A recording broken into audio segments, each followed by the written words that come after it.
नमस्ते साथियों, मैं आनंद गौतम आप सभी का दिग्गज एकेडमी के ऑनलाइन प्लेटफॉर्म पर आप सभी का हार्दिक अभिनंदन एवं स्वागत करता हूं। आरएस मेंस 2025 आगामी जो परीक्षा है उसमें अध्याय थर्ड जो विधि से संबंधित है उसका टॉपिक हमारा जो है वो आज हम स्टार्ट करेंगे। इसके पूर्व की क्लासों में हमने दो टॉपिक हमने पढ़ लिए हैं। सबसे पहला विधि और विधि की अवधारणा ये क्या है इसके बारे में हमने पढ़ा। उसके बाद हमने जो है स्वामित्व के बारे में पढ़ा कि स्वामित्व क्या होता है, उसकी परिभाषा क्या है, उसके प्रकार क्या है, उसको कैसे प्राप्त किया जा सकता है, विधि में उसका क्या इंपॉर्टेंस है, इसके बारे में हमने देखा। और आज की जो क्लास है उस क्लास का टॉपिक बताने से पहले मैं आपको एक छोटी सी कहानी या क्वेश्चन जो है आपके सामने रखूंगा और उस कहानी को ध्यान से सुनकर आप मनन करिएगा और ये जानने की कोशिश करिएगा कि हमारा आने वाला टॉपिक जो है वो क्या है। कहानी या क्वेश्चन इस प्रकार से है कि महेंद्र सर अपनी गन से एक उड़ते हुए पक्षी को जो है निशाना लगाते हैं और निशाना जाकर के पक्षी को लगता है और वो पक्षी जो है दूर दराज खड़े हुए आनंद गौतम सर के चरणों में आकर के गिर जाता है, पैरों में गिर जाता है। अब क्वेश्चन यहां ये राइट होता है कि वो कबूतर को या पक्षी को उठाने के बाद जब मैं उसे अपनी गोदी में रख लेता हूं, अपने हाथ में रख लेता हूं, तो विधि के अंदर क्वेश्चन ये है कि उस पक्षी पर अधिकार किसका है? क्या वो अधिकार महेंद्र सर का है? क्या वो अधिकार आपके आनंद सर का है? यहीं से हमारा टॉपिक स्टार्ट होगा और 2 मिनट आप अपने जो है मस्तिष्क पर जोर डालें और मनन करें कि ये इन दोनों में से उस पक्षी पर अधिकार किसका है। या आप सोचे इसके बारे में आपको चिंता करने की जरूरत नहीं है, इसके बारे में हम आपको आंसर भी देंगे, ये टॉपिक भी पढ़ाएंगे, इसके प्रकार भी बताएंगे, इसके अर्जन की रीतियां ही पढ़ाएंगे, लेकिन थोड़ा सा आप सोचे कि वो टॉपिक क्या हो सकता है। तो आइए चलिए मैं आपको इस टॉपिक के बारे में बताता हूं। जी दोस्तों, आज हम जो पढ़ने वाले हैं वो लॉ के अंदर जो हमारा थर्ड टॉपिक है उस टॉपिक को कहा जाएगा कब्जा, यानी कि पोजीशन। कि यहां पर जो वस्तु का स्वामित्व है या उस वस्तु का जो कब्जा है वो किसके पास जाएगा, तो यहां पर आंसर जो है वो आएगा आपका आनंद सर। कि उस पक्षी का जो स्वामित्व है, उस पक्षी का जो मालिकाना हक है वो किसके पास है? वो आनंद सर के पास है। वो कैसे? कि विधि के अंदर, यहां पर जो विधि के अंदर कब्जे की अवधारणा को समझाया गया है और कैसे किसी वस्तु पर कब्जा हासिल किया जाता है और हासिल करने के बाद कैसे आप उसके अंदर अपना स्वामित्व अर्जित कर सकते हैं और उसके क्या परिभाषाएं होगी, उसके क्या प्रकार होंगे, उसके अर्जन की क्या रीतियां होगी। तो ये सारा का सारा जो टॉपिक है वो हमारा है आज का कब्जा। और आई होप कि आरएस मेंस आने वाले कुछ दिनों बाद में जो मेंस के जो एग्जाम होंगे उससे संबंधित जो है आप ये निश्चित तौर पर मान के चलिए कि 99% जो है क्वेश्चन पूछे जाने के आसार हैं। और क्वेश्चन यहीं से पूछा जाता है दोस्तों कि एक्स नामक व्यक्ति द्वारा किसी पक्षी पर तीर चलाया और वो तीर लगा और लग करके वो वाई नामक व्यक्ति के चरणों में जाकर गिर गया और उस वाई नामक व्यक्ति ने उसे उठा लिया। अब क्वेश्चन ये है कि उस पे कब्जा किसका है, कि वो पक्षी किसका होगा, कि वो एक्स नामक व्यक्ति का होगा कि वाई नामक व्यक्ति का होगा। तो यहां विधि के अंदर जो कब्जा है उस पक्षी पर वो किसका माना जाएगा? वाई नामक व्यक्ति का माना जाएगा, चाहे एक्स व्यक्ति ने जो है उसके ऊपर निशाना साधा हो। तो यहीं से जो है हम आज इस टॉपिक को पढ़ना स्टार्ट करते हैं। आइए देखिए कब्जा। कब्जे से अभिप्राय अगर आप इस बात को समझें तो विधि में कब्जे की संकल्पना का एक महत्वपूर्ण स्थान है और कब्जा किसी भी वस्तु पर जो भौतिक नियंत्रण है, कब्जा जो है किसी भी वस्तु पर किसकी बात करता है? भौतिक नियंत्रण की बात करता है कि अगर किसी वस्तु पर वास्तविकता में भौतिक अगर आपके पास वो वस्तु है या उस पर कब्जा है तो उसे क्या कहा जाएगा? कब्जा कहा जाएगा। और भौतिक नियंत्रण से क्या मतलब है यहां पर? जैसे कि मान लीजिए ये पेन, इस समय ये पेन किसके पास है? मेरे पास। इस समय माइक किसके पास है? मेरे पास। ये दोनों चीजें महेंद्र सर की है, उनके स्वामित्व की है, लेकिन यहां पर इस वर्तमान समय में कब्जा किसका है? मेरा है, क्योंकि ये मेरे वास्तविक नियंत्रण में है। तो इसे ये कहा जाएगा कि कब्जे और माइक पर जो है आनंद सर का क्या है? यहां पर कब्जा है। तो किसी भी वस्तु पर भौतिक नियंत्रण को कब्जा कहा जा सकता है। और विधि शास्त्रियों का मत है कि कब्जे में स्वामित्व निर्माण की शक्ति होती है या निहित होती है। शक्ति कि जिस व्यक्ति के पास पोजीशन है, जिस व्यक्ति के पास कब्जा है, वो निश्चित तौर पे उस पर अपना क्या कर सकता है? मालिकाना हक अपना जमा सकता है, मालिकाना हक प्राप्त कर सकता है। किसी स्वामी विहीन वस्तु को यदि कोई व्यक्ति अपने कब्जे में ले लेता है तो वास्तविक स्वामी या एकमात्र स्वामी माना जाता है। कि यदि मान लीजिए कोई वस्तु है जिसका कोई स्वामी नहीं है, कोई मालिक नहीं है, और उस वस्तु को यदि कोई अन्य व्यक्ति धारण कर ले या प्राप्त कर ले, तो यह कहा जाएगा कि वही व्यक्ति यहां पर उसका क्या माना जाएगा? वास्तविक स्वामी माना जाएगा। जैसे हमने पक्षी के उदाहरण से समझा कि महेंद्र सर ने तीर लगाया, महेंद्र सर ने गन से शूट किया और वो मेरे पास आकर के गिर गया, और जैसे ही मैंने उसे अपने हाथों में उठाया तो वहां पर उस वस्तु पे क्या है? एकमात्र स्वामी कौन माना जाएगा? आनंद गौतम सर माने जाएंगे। और केवल इतना ही नहीं कि यदि कोई व्यक्ति किसी संपत्ति पर अपना कोई हक किसी अधिकार से सिद्ध नहीं कर पाता, कि उसके पास न तो लीगल डॉक्यूमेंट है, न उसके पास कोई कागज लिखा हुआ है, न उसके पास कोई रसीद है, लेकिन यदि वो वस्तु एक दीर्घ काल से और एक लंबे समय तक यदि कोई वस्तु आपके कब्जे में है, तो यह कहा जाएगा कि नो डाउट आप उस वस्तु के क्या है? स्वामी माने जाएंगे। यानी कि कोई वस्तु लंबे समय से आपके पास है और उसको सिद्ध करने के लिए किसी प्रकार का कोई डॉक्यूमेंट नहीं है, किसी तरह का कोई कागज नहीं है, तो भी यहां पर विधि हमें यह कहती है कि उस वस्तु के क्या माने जाएंगे? स्वामी माने जाएंगे, जो कि लंबे समय तक उस वस्तु को अपने पास बनाए रखता है, उस वस्तु पर कब्जा रहता है। और साथ ही साथ यहां पर स्वामित्व, कब्जे को स्वामित्व का प्रथम दृष्टया साक्ष्य माना गया है कि यदि कोई वस्तु किसी व्यक्ति के कब्जे में है, पोजीशन में है, तो नो डाउट वो यहां पर क्या है? वही व्यक्ति उस चीज का स्वामी माना जाएगा। और साथ ही कब्जे को विधि में नवा अंश कहा गया है। नवा अंश कहने का अर्थ यहां पर क्या है? कि मान लीजिए मेरे पास 10 का नोट है और उस 10 के नोट में से 9 रुपए मेरे हैं और 1 रुपया महेंद्र सर का है, और वो वस्तु मेरे पोजीशन में है, तो यहां पर उस 10 के नोट का स्वामी आनंद गौतम सर है, न कि महेंद्र सर है। क्यों? क्योंकि यहां पर उस वस्तु का जो कब्जा है वो किसके पास है? मेरे पास। तो यदि किसी व्यक्ति के पास किसी वस्तु का कब्जा है तो वह विधि के अंदर नवा अंश रखता है, यानी कि वही उसके स्वामी माना जाएगा। फिर देखिए विधि शास्त्र में जो है भिन्न भिन्न विधि शास्त्रियों के द्वारा जो है कब्जे को अपने अपने शब्दों में समझाया गया है, और कुछ इंपॉर्टेंट जो परिभाषाएं विधि शास्त्रियों की वो हम आपके सामने लेकर के आए। तो आइए इनको देखते हैं। सबसे पहले सामंत के अनुसार, इसके पहले हमने सामंत को जो है विधि की अवधारणा में भी पढ़ा, और उसके बाद हमने जो है इसको स्वामित्व के बारे में भी जो है सामंत ने अपने विचार रखे। यहां पर कब्जे के बारे में भी जो है सामंत का क्या कहना है कि किसी वस्तु एवं व्यक्ति के बीच, क्या कह रहा है? कि किसी वस्तु और किसी व्यक्ति के बीच निरंतर एवं वास्तविक संबंध को ही क्या कहा जाता है? कब्जा कहा जाता है।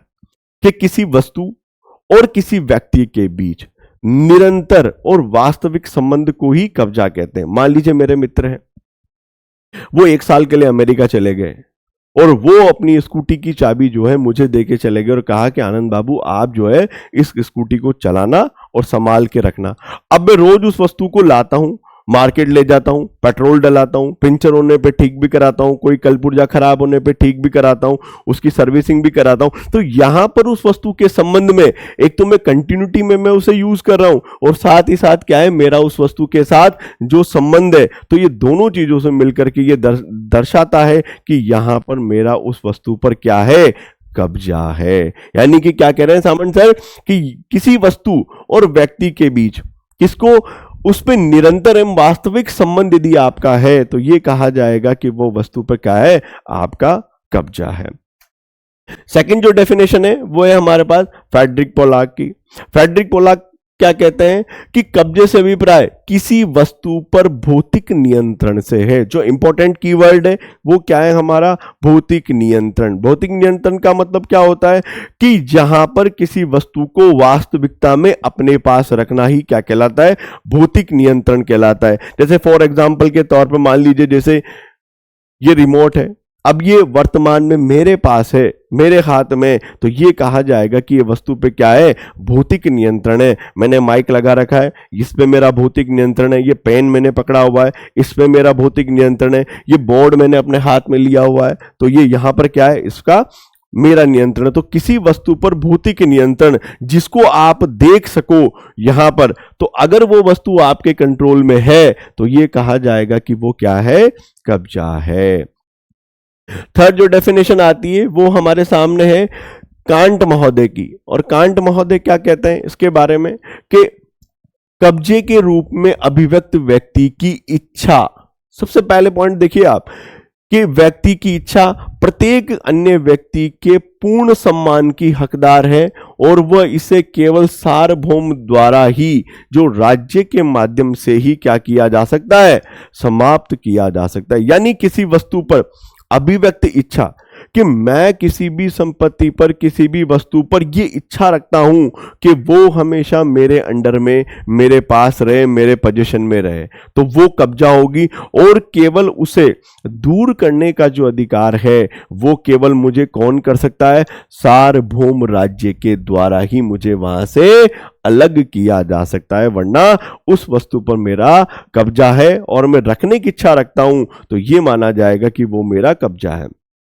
जैसे फॉर एग्जाम्पल मान लीजिए मेरी एक लैंड है छोटी सी 2 बीघा की, अब वहां पे मैंने पानी की खुदाई करने के लिए कुआं या बोरिंग मैंने लगाया और उस मशीन के माध्यम से वहां पर मान लीजिए जैसे पेट्रोल का वो जो है कुआं निकल के आ जाता है कि अचानक पानी की जगह पेट्रोल निकलने लगता है, तो यहां पर राज्य सरकार अब उस पेट्रोल जो निकला है उस पर मेरा नियंत्रण नहीं रहेगा। मैं तो चाहता हूं कि मेरा कब्जा हो, लेकिन राज्य सरकार ऐसे जो चीजें निकलती है उनका स्वामी जो है वो किसको माना जाता है, राज्य को माना जाता है, स्टेट को माना जाता है। तो यहां पर राज्य जो है मुझे उस तेल के कुएं पर मेरा स्वामित्व नहीं रहने देंगे और नहीं कब्जा रहने देंगे, चाहे मेरी कितनी भी इच्छा हो। तो सिर्फ मुझे दूर कौन कर सकता है, केवल राज्य के द्वारा ही, सार्वभौम राज्य के द्वारा ही मुझे समाप्त किया जा सकता है। वरना यदि किसी वस्तु पर मेरे अधिकार और मेरा कब्जा रखने की इच्छा है तो वो मेरा वस्तु पर कब्जा माना जाएगा, परंतु मुझे जो है हटाने का राइट केवल किसके पास है, जो सार्वभौम राज्य के द्वारा ही मुझे वहां से अलग किया जा सकता है।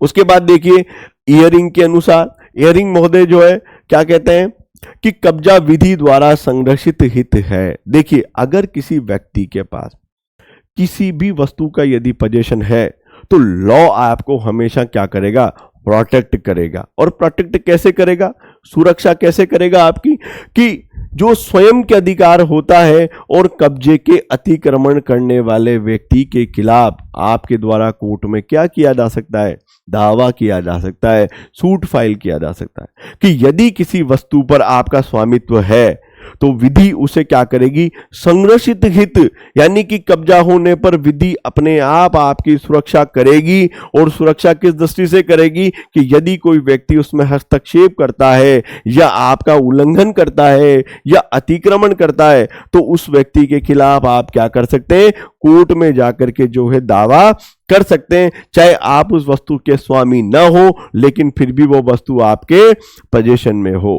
फॉर एग्जाम्पल के तौर पर जैसे मान लीजिए किसी व्यक्ति का मोबाइल जो है उसकी स्क्रीन टूट गई, अब वो ठीक कराने के लिए मोबाइल शॉप पर गया और वहां जाकर के अपना फोन दे आता है, और कल मान लीजिए रात में उसके मकान में चोरी हो जाती है, दुकान में चोरी हो जाती है और आपका मोबाइल भी उसके साथ ही चला गया, तो यहां पर एफआईआर आपको दर्ज कराने की जरूरत नहीं है। वो दुकानदार जिसके पास उस मोबाइल का पोजीशन है ऑटोमेटिक विधि के द्वारा संरक्षित हित है और एफआईआर के माध्यम से वो क्या करेगा, उस वस्तु को प्राप्त करने के लिए न्यायालय में, उस वस्तु को प्राप्त करने के लिए पुलिस के पास एफआईआर दर्ज कराएगा। और जब पुलिस उस वस्तु को पकड़ लेगी, वस्तु को खोज लेगी, तो न्यायालय के माध्यम से हम एक एप्लीकेशन लगा के उस वस्तु का कब्जा अपने पास ले सकते हैं। तो कब्जा अपने आप में क्या है? एक विधि के द्वारा संरक्षित हित है, जिसे विधि हमेशा प्रोटेक्ट करेगी, लेकिन अगर उस वस्तु पर आपका कब्जा है तो। नेक्स्ट परिभाषा है वो है कीटन के अनुसार। देखिए कीटन महोदय क्या कहते हैं कि किसी वस्तु के अन्य नियंत्रण से संबंधित दावों के सतत अधिकार के प्रयोग के रूप में की गई है। कब्जा क्या है कि किसी भी वस्तु पर एक्सक्लूसिव के हमेशा क्या है? एक आपके सतत अधिकार के रूप में है, जिसका प्रयोग आप हमेशा ही कर सकते हैं। कीटन महोदय का कहना है कि यदि किसी वस्तु का आपके पास कब्जा है तो बिना किसी रोक टोक के आप सतत अधिकार से कंटिन्यूअस फॉर्म में उस वस्तु को प्रयोग करने का अधिकार आपको मिल जाता है, उसे कब्जा कहा जाता है। फिर हीगल महोदय के अनुसार कि कब्जा स्वतंत्र इच्छा का निरपेक्ष संपादन है। स्वतंत्र इच्छा का, कि ये कभी भी जबरदस्ती नहीं होता है। स्वतंत्र इच्छा, अगर किसी व्यक्ति की स्वतंत्र सहमति है तो आप क्या कर सकते हैं? एब्सोल्यूट हमेशा जो है उसका राइट ले सकते हैं।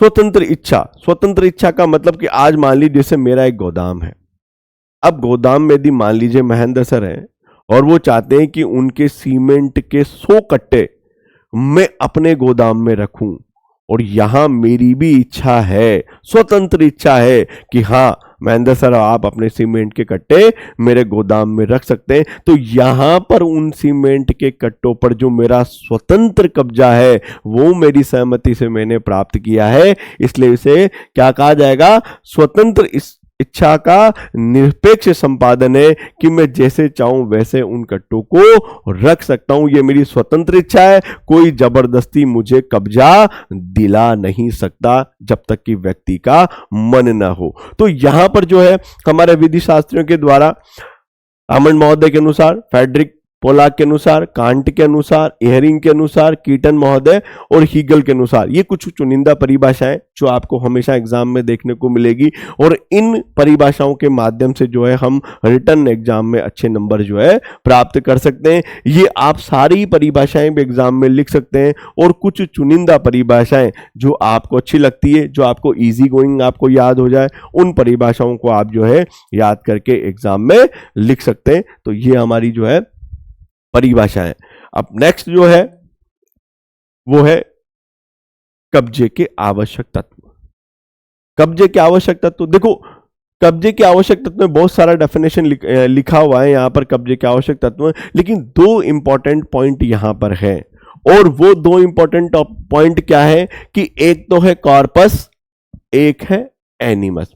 कि कब्जे के आवश्यक तत्व के लिए प्रोफेसर हॉलैंड ने भी ये लिखा है कि केवल 2 तत्वों का ही होना आवश्यक है, और सेविनी भी ये कहते हैं कि 2 ही तत्वों का होना आवश्यक है, और ये 2 तत्व अपने आप में ही सफिशिएंट हैं जो इस चीज को दर्शाते हैं कि किसी व्यक्ति का किसी वस्तु पर कब्जा है या नहीं है। तो 2 पॉइंट कौन कौन से हैं?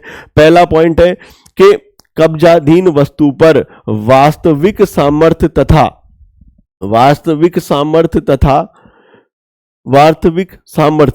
और द्वितीय है उस सामर्थ्य से लाभ उठाने की इच्छा होना चाहिए। 2 पॉइंट की बात करें, सबसे पहले कब्जाधीन वस्तु पर वास्तविक सामर्थ्य का अर्थ यहां पर क्या है कि वास्तविकता में भौतिक नियंत्रण में वो वस्तु यदि आपके पास है तो ये कहा जाएगा कि आपका कब्जा उस वस्तु पर है। और दूसरा क्या है यहां पर कि उसका लाभ उठाने की इच्छा आपकी होनी चाहिए, यानी कि वो वस्तु भले ही आपके भौतिक नियंत्रण में ना हो, लेकिन उस वस्तु को यूज करना, उस वस्तु का लाभ उठाना यदि आपके मन में है और आपकी प्रगट इच्छा है, तो ये कहा जाएगा कि वो क्या है, यहां पर कब्जा है। तो 2 पॉइंटों का होना आवश्यक है। सबसे पहला जो है वास्तविक सामर्थ्य, और दूसरा है उसके लाभ उठाने की इच्छा।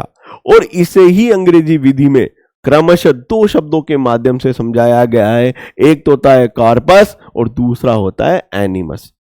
कॉर्पस का मतलब अगर हम यहां पर देखें तो कॉर्पस पजेनियस और एनिमस डोमिनी, दो शब्दों की संज्ञाएं यहां पर दी गई।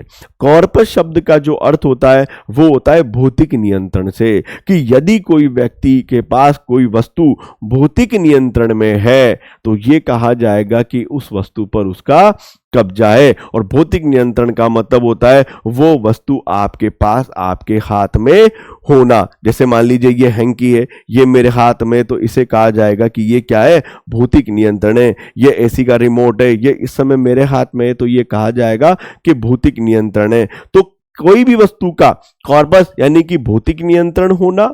और सेकंड पॉइंट जो है आपका एनिमस, कि एनिमस का मतलब क्या होता है, किसी वस्तु को भारित करने का आशय या फिर इच्छा रखना, कि किसी वस्तु का कब्जा रखने की यदि आपकी इच्छा है या उसको भारित करने की आपकी इच्छा है और वो इच्छा प्रबल है, तो ये कहा जाएगा कि वो वस्तु क्या है, आपकी है और आपका ही उसी के ऊपर कब्जा है।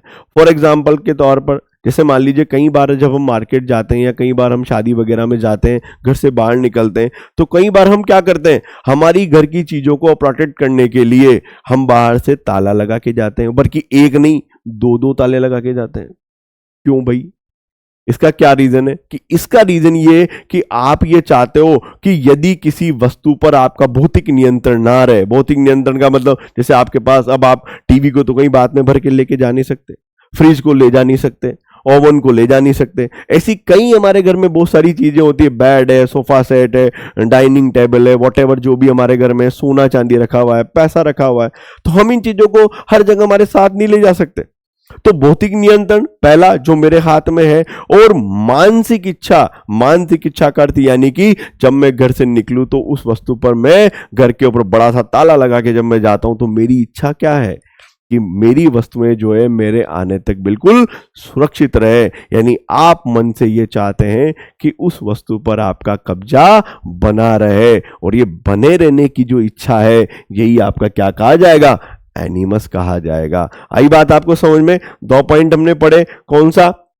एक तो है कॉर्पस यानी कि उस वस्तु का भौतिक नियंत्रण होना, और दूसरा हमने पढ़ा एनिमस यानी कि उस वस्तु पर अपना कब्जा जमाए रखने की इच्छा होना ही क्या कहलाता है, एनिमस कहलाता है। ये दो टॉपिक जो है, दो पॉइंट, दो आवश्यक तत्व आपको हमेशा याद रखने, और वो अपने आप जो है कब्जे को सारभूत रूप में परिभाषित करेंगे। उसके बाद अब आप देखिए इसमें जो दो पॉइंट आए, एक तो आया आपका कॉर्पस और एक आया हमारा यहां पर एनिमस। तो यहां पर कॉर्पस को और एनिमस को बिल्कुल अलग तरीके से समझाया गया कि भाई क्या क्या होता है और कैसे नहीं होता। तो कब्जे के भौतिक तत्वों को क्या कहा जाता है, कॉर्पस कहा जाता है, या इसको कब्जे का काय भी कहते हैं। कई जगह जो शब्द है ना वो आपको भौतिक नियंत्रण ना मिल के क्या मिल सकता है, कब्जे का काय। तो कंफ्यूज नहीं होना है हमको, ये दोनों एक ही है यहां पर, चाहे उसका भौतिक नियंत्रण की बात करें, चाहे आप उसको कॉर्पस की बात करें, चाहे आप उसको जो है काय शब्द की बात करें, तो यहां पर किसी वस्तु पर भौतिक नियंत्रण होना ही क्या कहलाता है, कब्जे का काय कहलाता है। और किसी वस्तु का वास्तविक कब्जे का द्योतक होता है, यानी कि जो कॉर्पस है वो क्या बताता है कि वास्तव में वो वस्तु जो है हमारे पास है और उस पर हमारा ही जो है कब्जा है। और कॉर्पस से आशय किसी एकल नियंत्रण एवं उस वस्तु के प्रति दूसरों को वंचित करने की क्षमता से है। यानी कि क्या है कि दो चीजें यहां पर, एक तो एकल नियंत्रण यानी कि सिर्फ मेरा ही नियंत्रण है। इस समय आपने देखा है कि कोई इस माइक को ले रहा है, बार बार ले जा रहा है, ला रहा है, कोई नहीं है, मेरे पास ही है, यह पेन हमेशा मेरे पास ही है। तो एकल नियंत्रण, और साथ ही साथ क्या है कि जब उस वस्तु पर मेरा नियंत्रण है, मेरा कब्जा है, तो दूसरी चीज क्या है कि मैं इसे दूसरों से वंचित करने की क्षमता भी रखता हूं। तो यह कहा जाएगा कि वो मेरा भौतिक नियंत्रण है। व्यक्ति का किसी वस्तु पर कब्जा होना यह दर्शाता है कि व्यक्ति द्वारा उस वस्तु के उपयोग और उपभोग में अन्य व्यक्ति जो है बाधा उपस्थित नहीं करेगा। यानी कब्जे का काय क्या होता है कि एक तो उस वस्तु का उपयोग उपभोग मेरे द्वारा किया जा रहा है, और मेरे साथ ही क्या है कि अन्य किसी व्यक्ति की ये मंशा भी नहीं है कि वो जो है मुझे इसका उपयोग करने से बाधा भी पहुंचाए या बाधा करने के लिए उपस्थित भी हो। तो उसे क्या है, हमारा कब्जे का काय कहा जाता है। और सुरक्षात्मक दृष्टि से क्या है कि इसको कैसे प्राप्त किया जा सकता है या ये कैसे प्राप्त हो सकता है, तो कब्जे के काय में जो है पहला पॉइंट है वो है हमारे पास कि कब्जाधारी की भौतिक शक्ति। सबसे पहला पॉइंट आएगा कि भाई कब्जे का काय यानी किसी वस्तु को धारण करना, और धारण करने के लिए क्या होगा कि सबसे पहला क्या है, आपको फिजिकल पावर है। यहां पर फिजिकल पावर कैसे कि कब्जाधारी की भौतिक शक्ति उसे कब्जाधीन वस्तु के उपयोग की गारंटी दिलाती है, और इसके बल पर ही वह अन्य व्यक्ति को हस्तक्षेप करने से आश्वस्त हो जाता है। यानी कि जब किसी वस्तु पर हमारा भौतिक नियंत्रण है तो क्या होगा कि सबसे पहले तो जो है उस वस्तु का उपयोग करने की गारंटी मुझे मिल गई कि मेरा मोबाइल मेरे हाथ में है और अब मैं उसको यूज करूंगा, तो फर्स्ट ऑफ ऑल तो वो मेरा कब्जा हो गया, और साथ ही मैं अन्य व्यक्तियों को भी जो है क्या करूंगा, हस्तक्षेप से आश्वस्त हो गया कि अब माइक मेरे पास आ गया, पेन मेरे पास आ गया, बोर्ड मेरे पास आ गया, तो अब मैं इसके ऊपर जितना चाहूं उतना लिखूं, जितना माइक पर बोलना चाहूं उतना बोल सकता हूं। तो ये कहा जाएगा कि इस वस्तु पर मेरा क्या है,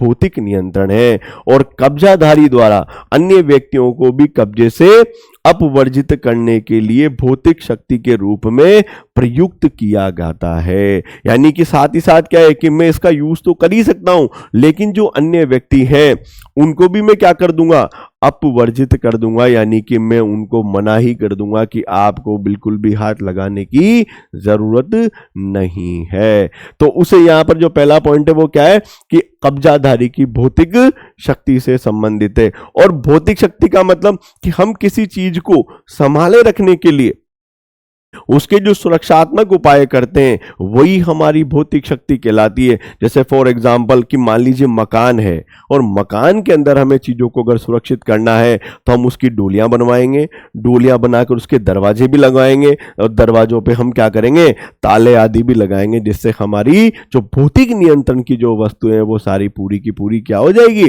प्रोटेक्ट हो जाएगी। सेकंड पॉइंट जो है कब्जे के काय में आता है वो है कब्जाधारी के व्यक्तिगत उपस्थिति। व्यक्तिगत उपस्थिति का मतलब क्या है कि personal presence of the possessor.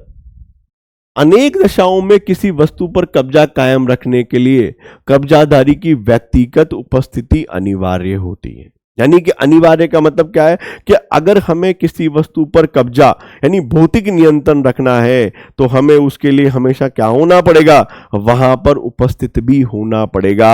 उसको यूज करने के लिए हमारी शारीरिक तौर पर हमें वहां पर उपस्थिति अनिवार्य है, जिससे हम अन्य व्यक्तियों को रोकने के लिए सक्षम हो, और अगर सक्षम नहीं भी हो तो भी हमारी भौतिक उपस्थिति जो है वहां पर अनिवार्य होती है। ऐसे फॉर एग्जांपल के तौर पर आपने कई बार छोटे बच्चे देखे, सभी ने देखे, बच्चे बच्चियां है ना, छोटे बच्चे देखे, आपने देखा होगा कई बार उनके हाथ में कोई वस्तु आ जाती है। जैसे फॉर एग्जांपल मेरे बच्चे ने मेरा पेन ही ले लिया, जब वो 2 साल का था, 3 साल का था, वो छोटा था तब, अब उसने पेन ले लिया।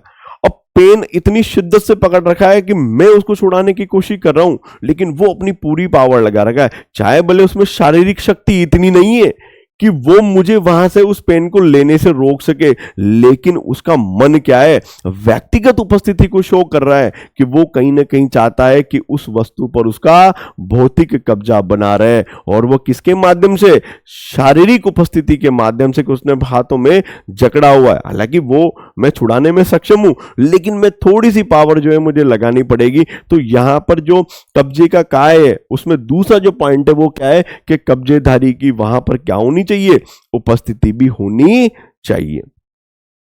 थर्ड पॉइंट इसके अंदर आता है गोपनीयता। गोपनीयता का मतलब क्या है कि हमको उस वस्तु को सब व्यक्तियों से छुपा करके सुरक्षित रखने का जो है अधिकार, वो हमारा इसके अंदर समाहित होता है। जैसे यदि कोई व्यक्ति किसी वस्तु को इस आशय से छिपा कर रखता है कि वह उस वस्तु पर कब्जा बनाए रखे और उसके उपभोग को बाह्य हस्तक्षेप होने न पाए, तो उसके लिए कब्जे को सुरक्षितता का एक अच्छा उपाय होगा। यानी कि गोपनीयता, जैसे मान लीजिए मेरे पास 1 करोड़ रुपए हैं और 10 किलो सोना है और 5 किलो चांदी है।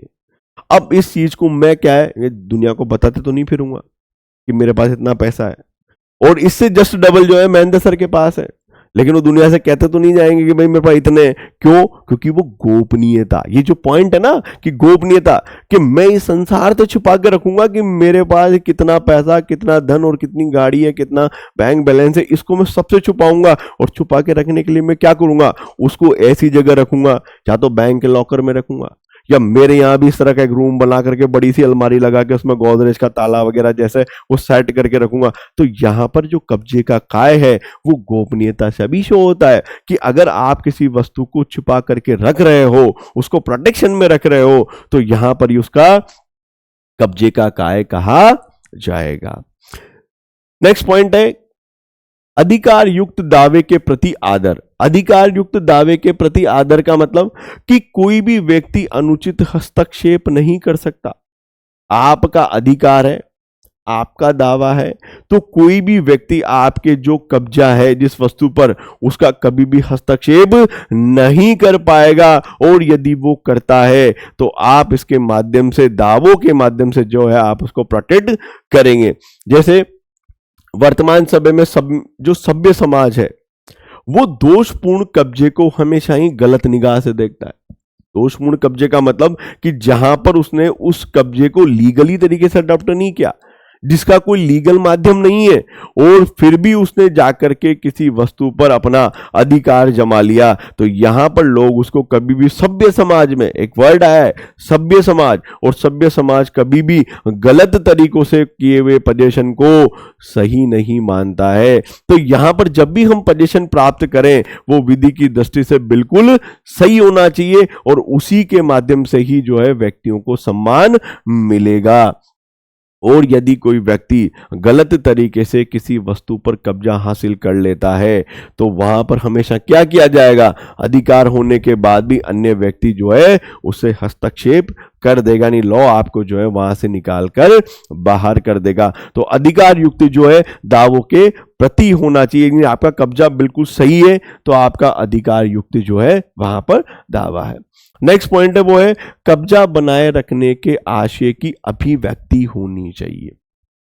आशय की अभिव्यक्ति होनी चाहिए। देखो क्या कह रहा है कि किसी वस्तु पर कब्जा बनाए रखने के आशय से, आशय के साथ साथ उस वस्तु को प्राप्त करना भी आवश्यक है।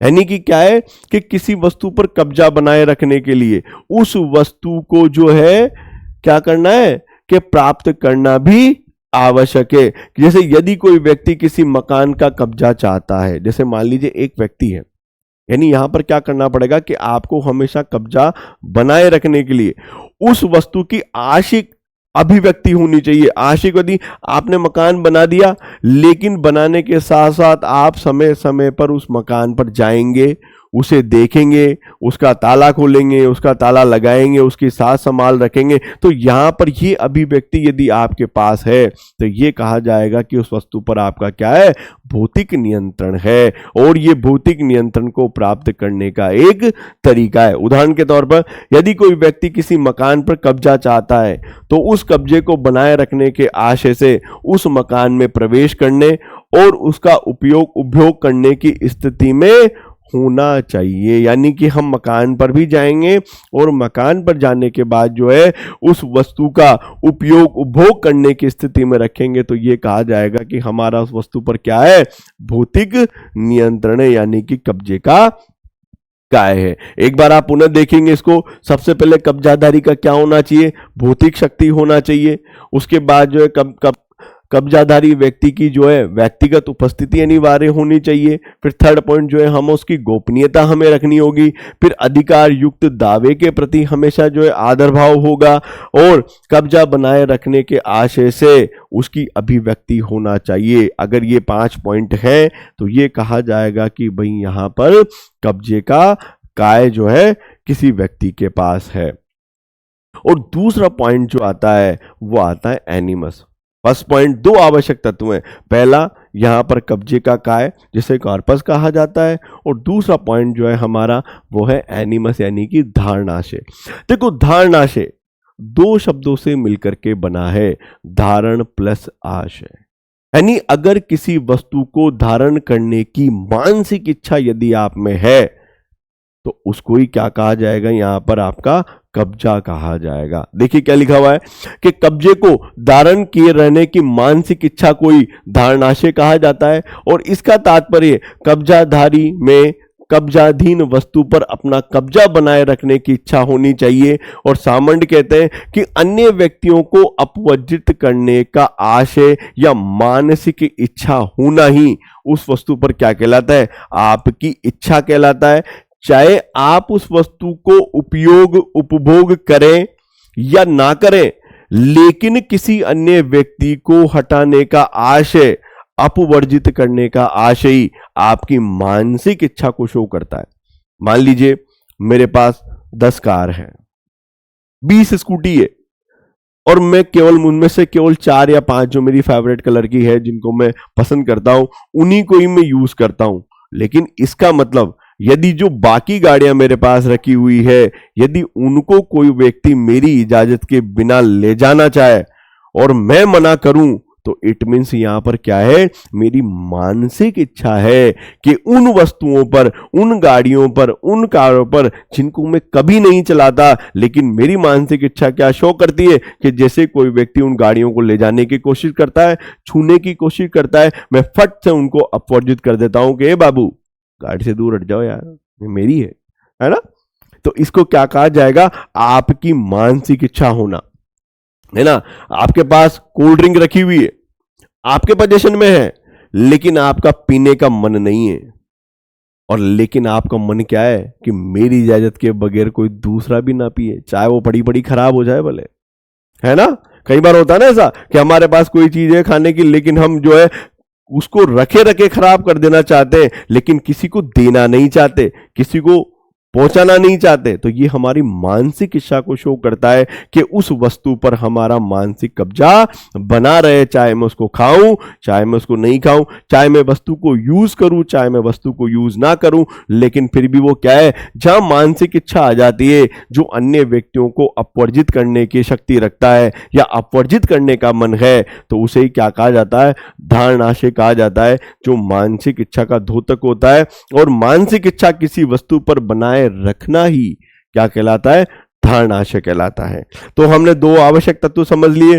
सबसे पहला हमने समझा कि कब्जे का काय यानी कि भौतिक नियंत्रण से है, और दूसरा हमने समझा धारणाशय, और धारणाशय का मतलब यहां पर क्या है, मानसिक इच्छा से है।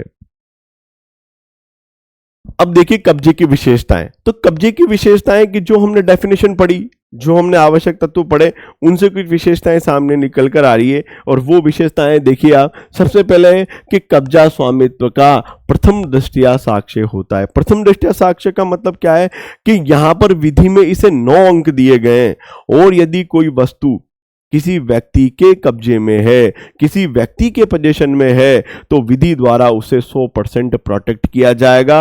और विधि ये मानकर चलेगी कि जिस व्यक्ति के कब्जे में वस्तु है, वही व्यक्ति उसका वास्तविक स्वामी माना जाएगा 99%।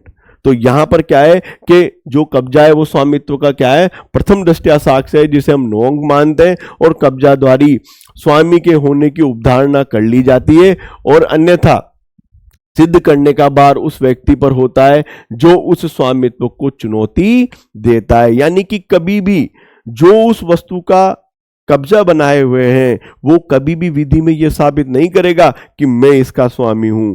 वो दूसरा व्यक्ति विधि में जाकर के साबित करेगा जो ये कहता है कि ये व्यक्ति इसका स्वामित्व नहीं रखता है। वरना विधि तो ये मानती है कि यदि किसी वस्तु पर आपने ये रिमोट, ये पेन, ये हेडफोन और यहां पर जो एक तमाम चीजें जो इस रूम में रखी हुई है, तो ये मान के चलेंगे कि इन वस्तु पर मेरा हक है। यदि आप कल मार्केट में जाकर भी, अगर मान लीजिए कोई व्यक्ति या एक्स नामक व्यक्ति अगर मार्केट में जाके किसी भूमि पर भी कब्जा कर लेता है, तो यहां पर जो एक्चुअल ओनर है उसे उसके स्वामित्व के असली दस्तावेज दिखाने पड़ेंगे, न कि कब्जाधारी व्यक्ति को दिखाने पड़ेंगे। क्योंकि विधि ये मानकर चलती है कि जिस व्यक्ति के पास कब्जा है वो नो डाउट वस्तु का क्या है, स्वामी माना जाएगा। तो पहली विशेषता। दूसरी विशेषता है कि कब्जे के आधार पर ही व्यक्ति शांति बनाए रखने में सहायक होता है। और हैंस महोदय भी क्या कहते हैं कि यदि किसी व्यक्ति के पास बल या धोखे से निष्कासन को निरुत्साहित करने और हिंसा का निवारण करने हेतु कब्जे का संरक्षण दिया जाना अपरिहार्य है। क्या कहते हैं कि कब्जा, यदि किसी व्यक्ति के पास किसी वस्तु का कब्जा है तो उससे क्या होगी, एक तो हमेशा शांति बनाए रखने में और व्यवस्था बनाए रखने में यह सहायक होता है, क्योंकि कोई भी व्यक्ति किसी भी वस्तु के स्वामी होने के दस्तावेज हमेशा अपने साथ हाथ में, जेब में, पॉकेट में, बैग में लेकर के नहीं घूम सकता है। तो वो जो कब्जा है वही आपको शांति और वही आपको सुरक्षात्मक दृष्टिकोण से देने की विधि जो है वो व्यवस्था बनाती है कि यदि कोई वस्तु किसी व्यक्ति के पास है तो वो उसका मालिक होगा, ये मान करके चलते हैं, और उस कब्जे के माध्यम से ही हम किसी दूसरे व्यक्ति को जो है वहां से संरक्षण प्रदान किया जाता है और उसे जो है अपहार्य यानी कि वहां से बाहर निकालने की कोशिश की जाती है। तो कब्जे का दूसरा जो विशेषता है वो क्या है कि कब्जे के माध्यम से हमेशा शांति एवं व्यवस्था बनी रहती है।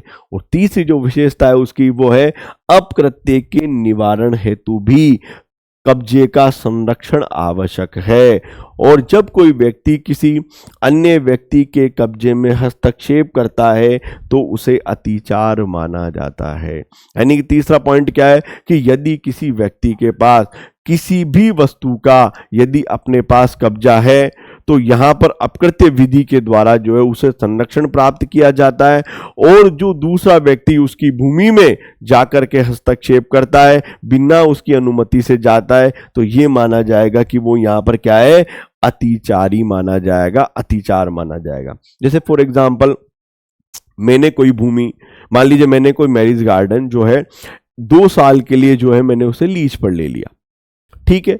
अब वो मैंने लीज पर ले लिया और अब उसका वास्तविक स्वामी मान लीजिए एक्स नामक व्यक्ति है, लेकिन 2 साल के लिए मैंने उसे लीज पर ले लिया, तो अब मालिक भी मेरी परमिशन के बिना उस वस्तु, उस मैरिज गार्डन पर आ नहीं सकता, क्योंकि उस समय विधि के द्वारा मुझे संरक्षण प्राप्त किया गया है, क्योंकि यहां पर उस वस्तु का कब्जा किसके पास है, मेरे पास है। और मेरी अनुमति के बिना यदि कोई व्यक्ति आता है तो मालिक भी अगर आता है तो वहां पर वो क्या करता है, उस भूमि में अतिचार करता है। तो कब्जे की जो है हमारे पास 3 विशेषता है। सबसे पहला वो प्रथम दृष्टया साक्ष्य के रूप में है, फिर सेकंड विशेषता वो है शांति व्यवस्था बनाए रखने में, और तीसरी व्यवस्था अपकृत्य के निवारण में भी जो है इसकी एक महत्वपूर्ण भूमिका है। तो तीनों विशेषताएं जो है हमारे पास है। नेक्स्ट जो आता है इसके अंदर वो है हमारे कब्जे के प्रकार के बारे में कि हाउ मेनी टाइप्स। तो जो हमारे कब्जे के प्रकार हैं वो हमारे पास भी हम देखेंगे कि भाई कौन कौन से हैं और किस प्रकार का मतलब कैसे होता है। तो देखिए सबसे पहले जो हमारे प्रकार है वो है कब्जे का कि तथ्य तथा विधित कब्जा। तथ्य तक कब्जा और विधित कब्जा।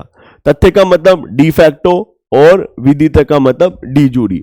तथ्य तक कब्जा वहां माना जाता है जहां अधिग्रहित वस्तु पक्षकार के तात्कालिक कब्जे में होती है और उसके शारीरिक नियंत्रण में होती है, उसके वास्तविक कब्जे में होती है। यानी कि यहां पर अगर कोई वस्तु किसी व्यक्ति के पास वास्तविक तौर पर है तो वो क्या कहा जाएगा, तथ्यत कब्जा कहा जाएगा। मान लीजिए मेरा कोई नौकर है और मैं उससे कहता हूं कि मार्केट से जाकर के जो है एक आईफोन आप जो है खरीद लाइए और ये पैसे ले जाइए। अब वो गया और जैसे उसने दुकानदार को जो है पैसे दिए और यहां पर वो वस्तु खरीद ली। अब वो जो वस्तु उसने खरीदी और अपने पास है वो उसे यहां पर क्या कहा जाएगा, तथ्यत कब्जा कहा जाएगा, क्योंकि वास्तविक तौर पर उस वस्तु का कब्जा किसके पास है, मेरे नौकर के पास है जिसको मैंने भेजा है। तो वो तथ्य कब्जा। लेकिन विधित कब्जा, लेकिन एक्चुअल में उस वस्तु का जो वास्तविक स्वामी है वो कौन है, वो हूं मैं। तो इसे कहा जाएगा अपना विधित कब्जा। कि जैसे बिना वस्तु के भी विधित कब्जा प्राप्त हो सकता है। जैसे घर में किराएदार के रहने पर भी मकान मालिक का कब्जा हमेशा माना जाता है। यहां पर दो उदाहरण आ गए हमारे पास, एक नौकर से संबंधित, एक मकान से संबंधित, कि वास्तविक कब्जा किसके पास है, कि मेरे मकान में जो किराएदार रह रहे हैं उनका यहां पर क्या है, तथ्यत कब्जा है, लेकिन ओरिजिनल में उस संपत्ति का स्वामी कौन है, तो वो मैं हूं। तो यहां पर उसे विधित कब्जा कहा जाएगा, जो उसका पूर्ण एवं वैधानिक होता है। तो यहां पर दो प्रकार है, सबसे पहला तथ्यत कब्जा और विधित कब्जा। तथ्यत कब्जा जो किसी वस्तु पर भौतिक नियंत्रण से संबंधित होता है, और दूसरा जिसको विधि के माध्यम से जो है स्वामित्व प्रदान किया जाता है, कब्जा प्रदान किया जाता है, जो पूर्ण रूप से मालिक के पास होता है।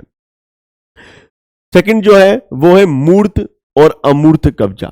मूर्त का मतलब जहां पर कोई वस्तु हमको दिखाई देती है उसे मूर्त कहा जाता है, और अमूर्त कब्जा जहां पर हमें वास्तविक तौर पर वो व्यक्ति दिखाई नहीं देता जो एक्चुअल में उसका स्वामी होता है, वो है हमारा अमूर्त कब्जा। जैसे मूर्त कब्जे के अंदर मेरे हाथ में मेरी घड़ी, मेरा मोबाइल, मेरा फोन, आईफोन, टैब, ये हैंकी, ये माउस, ये पेन, ये जो कुछ भी वस्तुएं मेरे हाथ में है, ये क्या कहलाएगी, मूर्त कब्जा कहलाएगी, जिनको आप अपनी इंद्रियों के माध्यम से देख सकते हैं।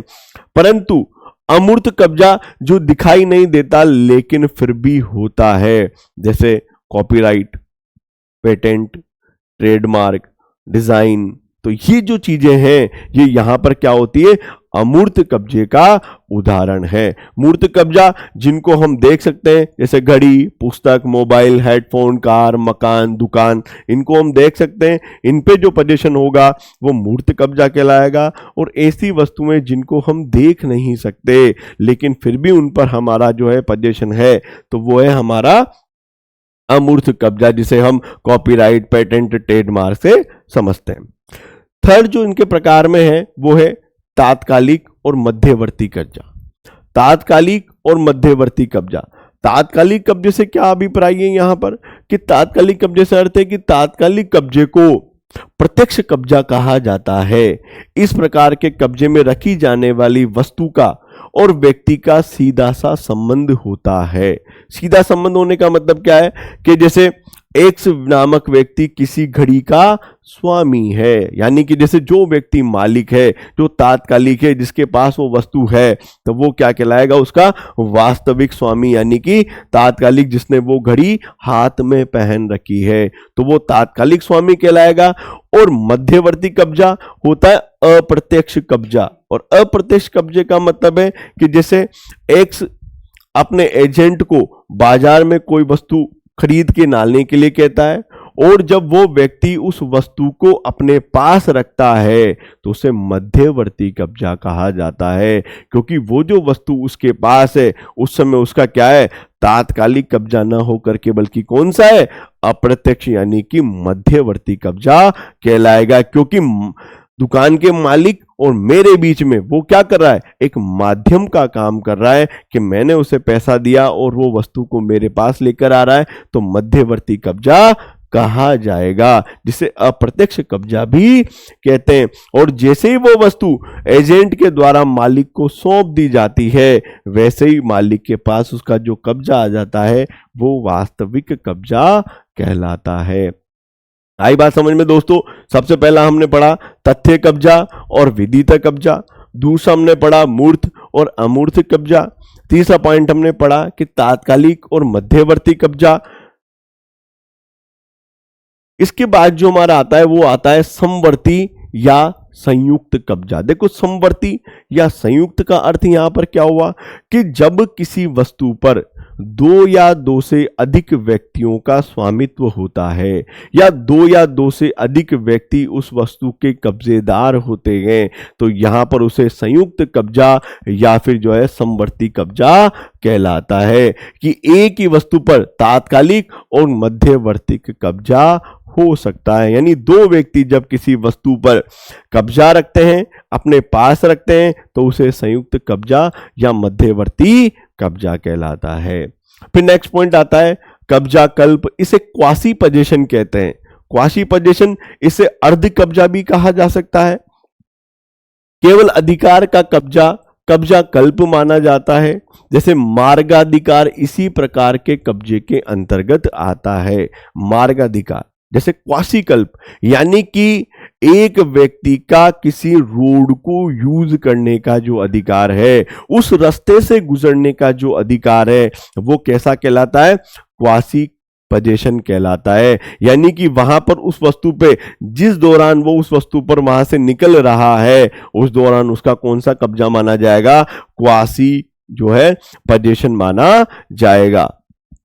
और किसी वेद अमूर्त अधिकार का कब्जा भी इसी कोटि के अंतर्गत आता है। यानी किसी रोड से निकलने का जो आपका राइट है, वो क्वासी कल्प कहलाता है, जो सरकार के द्वारा बनाए गए, या फिर आप किसी वस्तु के स्वामी होने के कारण जो अधिकार आपको वहां से निकलने के लिए बनाए गए, उन्हें क्वासी कल्प कहा जाता है। और उस समय जो है उस वस्तु का कब्जा आपका माना जाएगा।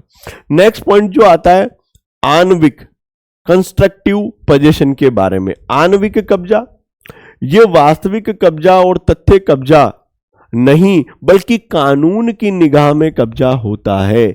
इस कब्जे को हम कैसे प्राप्त करते हैं? कानून की दृष्टि में। दिखने वास्तविक और तथ्य तौर पे दोनों में नहीं दिखता, लेकिन कानून की निगाह में यहां पर यह माना जाता है कि इस वस्तु पर जो है उस फलाने व्यक्ति का कब्जा है, उस व्यक्ति का कब्जा है। कैसे?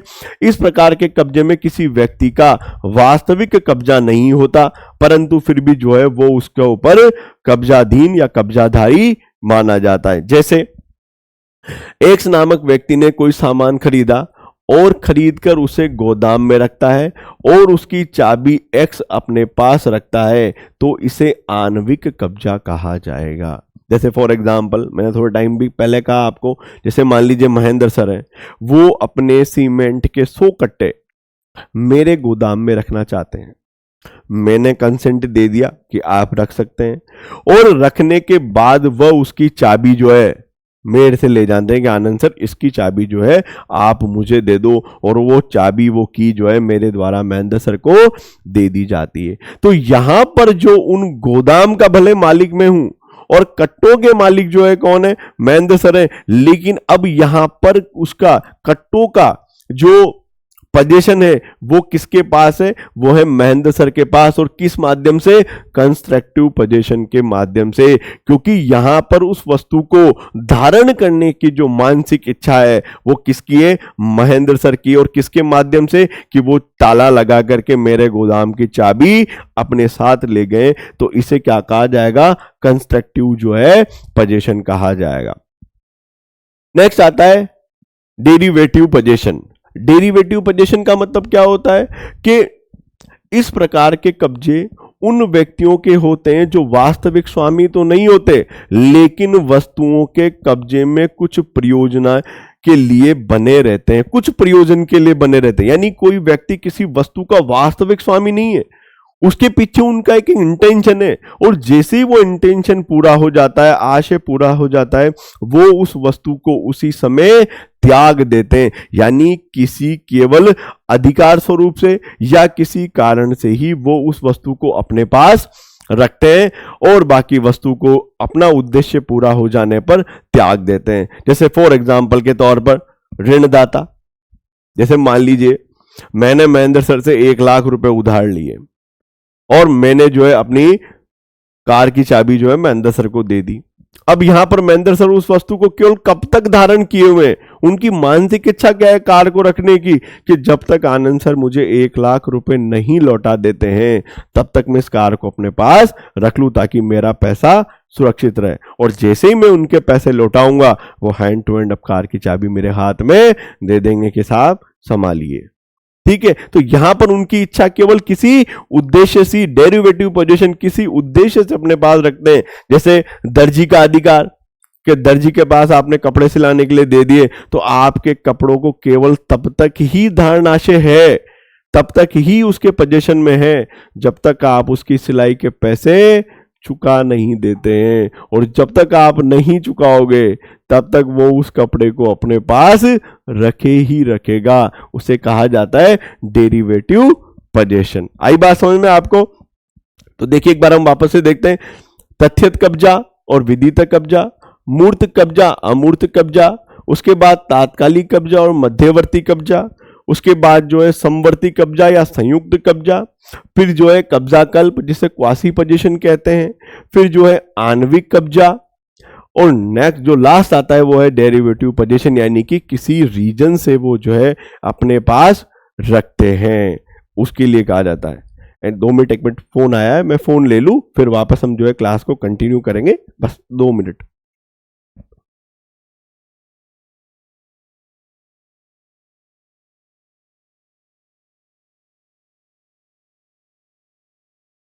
हाँ साथियों, माफी चाहते हैं, 2 फोन आ गया था 2 मिनट घर से, तो बात करना जरूरी था।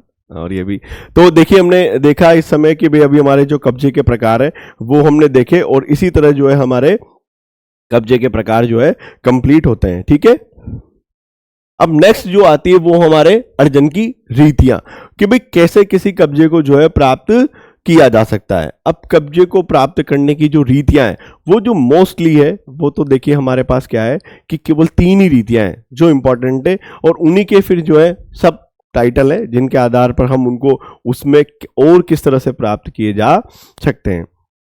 देखो, अर्जन करने का मतलब होता है किसी वस्तु को प्राप्त, और रीतियों का मतलब होता है तरीका, कि किसी भी वस्तु को जो है प्राप्त करने का तरीका, या फिर हम कब्जा किस तरह से प्राप्त कर सकते हैं उसके बारे में। तो देखिए चार्ट आपके सामने शो हो रहा है यहाँ पर कब्जे के अर्जन के बारे में, और कब्जे का जो अर्जन है वो 3 तरीके से हमने यहाँ पर शो किया हुआ है। सबसे पहला है हमारा ग्रहण के द्वारा, यानी कि बाय टेकिंग, कि भाई हम जो है ग्रहण के द्वारा किसी वस्तु को प्राप्त कर सकते हैं, किसी का कब्जा प्राप्त कर सकते हैं। सेकंड पॉइंट जो है हमारा वो है परिधान, कि बाय डिलीवरी, कि किसी भी चीज को जो है डिलीवर्ड करके या परिधान करके प्राप्त किया जा सकता है। और थर्ड पॉइंट जो है विधि के द्वारा, कि कानून भी जो है हमें कुछ अधिकार देता है जिसके साथ हम किसी भी वस्तु को जो है यहाँ पर प्राप्त कर सकते हैं, उसका कब्जा कर सकते हैं। अब इस चीज उसके बाद जो ग्रहण है, उस जो परिधान है, अब परिधान में यहां पर 2 पॉइंट है, एक तो वास्तविक परिधान और एक आणविक परिधान। वास्तविक परिधान क्या होता है? जब हम किसी वस्तु को तुरंत जो है अपने हाथ में ले लेते हैं, अपने पोजीशन में लेते हैं, वास्तविक। और आणविक परिधान यानी कि किसी के माध्यम से जब चीजें ली जाती है तो वो आणविक परिधान होती है। और फिर आणविक परिधान का ही जो है 3 पॉइंट यहां पर बताए गए, मध्यवर्ती कब्जे के समर्पण के द्वारा, कॉन्स्टिट्यूटिव पजेसियम के द्वारा और नव स्वामित्व के द्वारा जो है इसको यहां पर समझाया गया है। तो आइए हम एक एक करके इनको देखते हैं। सबसे पहला अर्जन की रीतियों में जो है ग्रहण के द्वारा जो है अर्जन किया जाना यानी कि प्राप्त किया जाना। देखिए, जब कोई वस्तु पूर्ववर्ती कब्जाधारी की सहमति के बिना, यानी कि पहले से ही कोई व्यक्ति किसी का स्वामी है या उसके पोजीशन में वो वस्तु है और उस व्यक्ति की कंसेंट हमने ली नहीं है, सहमति ली नहीं है, और उस वस्तु को कब्जे से ग्रहण द्वारा अर्जित करना कहा जाता है। यानी कि कोई किसी वस्तु के पास किसी व्यक्ति का कब्जा है और बिना हमने उसकी कंसेंट से जो है उस वस्तु को ग्रहण कर लिया, हमने प्राप्त कर लिया, जबरदस्ती ले लिया, तो इसे क्या कहा जाएगा? ग्रहण के द्वारा किसी वस्तु का कब्जा करना। यह आवश्यक नहीं है कि जिस वस्तु को ग्रहण किया गया है वह पहले से ही किसी के कब्जे में रही हो।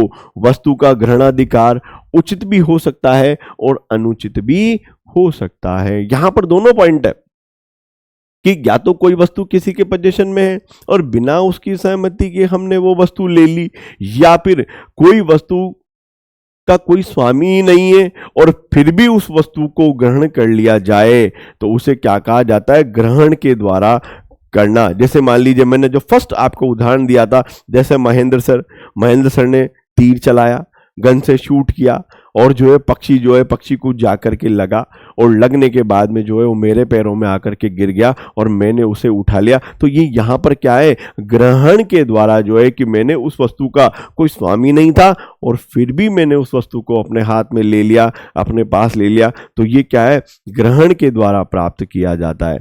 और दूसरी चीज, इसमें ये लॉफुल भी हो सकता है और सदोष से भी हो सकता है। सदोष का अर्थ मतलब यहां पर दोष के द्वारा, विधि का उल्लंघन करके भी हम इसको ग्रहण कर सकते हैं, जैसे चोरी के माध्यम से या अतिक्रमण के माध्यम से, कि हमने जो है गए और चुपके से किसी व्यक्ति का मोबाइल हमने उठा लिया और अपनी जेब में रख लिया, तो ये यहां पर क्या होगा, ग्रहण के द्वारा किसी वस्तु पर अपना पोजीशन प्राप्त कर लेना है।